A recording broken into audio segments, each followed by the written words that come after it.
Hey there everybody, my name is Doug, and this is the first of what I'm hoping to be many episodes of a channel I'm calling Chronicle 83. Chronicle 83 is about the 1983 Pontiac Firebird that I bought 2 years ago. A car I hadn't ran in 14 years prior, and we proceeded to drive it home 300 miles from Virginia all the way to Pennsylvania. It was not without incident. I'm going to be sharing some things with you about that story. But first thing, I want to show you the car, and we're going to take a look at that car, and then we're going to give it a bath because it hasn't been washed in forever, and give you insight as to what we're actually going to do with it. So here we go.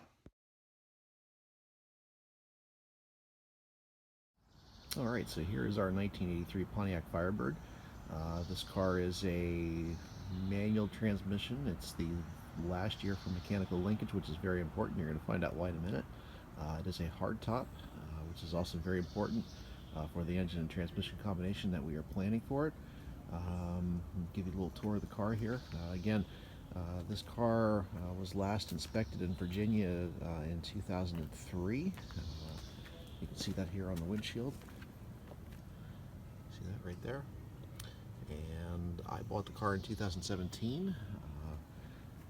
The car had not been on the road in 14 years. You can see the tires on this car had very little wear on them. However, they are very old. And on the trip home from Virginia, we actually lost 2 of those tires on the way up. Very important that you always put fresh rubber on a car that you haven't had on the road in a very long time, or they are going to fail. And I'll show you pictures of that later on.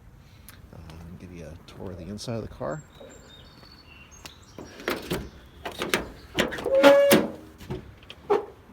Pretty filthy inside here. It's going to need a lot of cleaning, but it is the right color.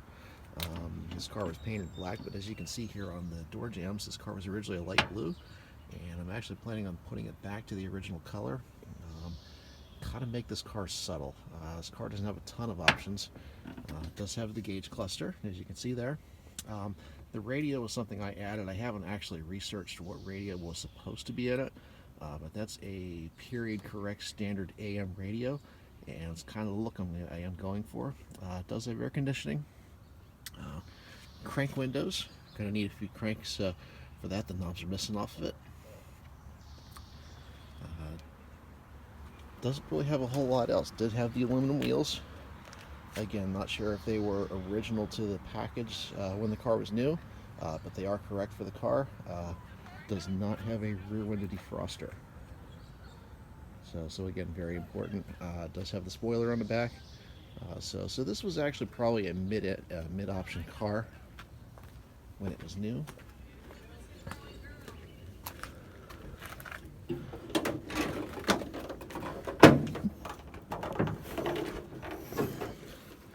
Under the hood here we have a 2.8 liter V6. This engine was replaced in 2000. I actually found receipts in the car for the engine, but I'm not sure exactly when it happened. Like I said, again, we did drive this car home as is, and it didn't run without incident, but we were able to make it the whole way home, the 300 miles. When we did get home, it sounded like it had a cylinder that was dead, and I did confirm that number 3 cylinder has no compression. Again, we're not keeping this engine. We got something much better planned for it. So that's pretty much it. Next episode, I'm going to get into what parts we have planned for it, and I think you guys are really going to like it. So we'll see.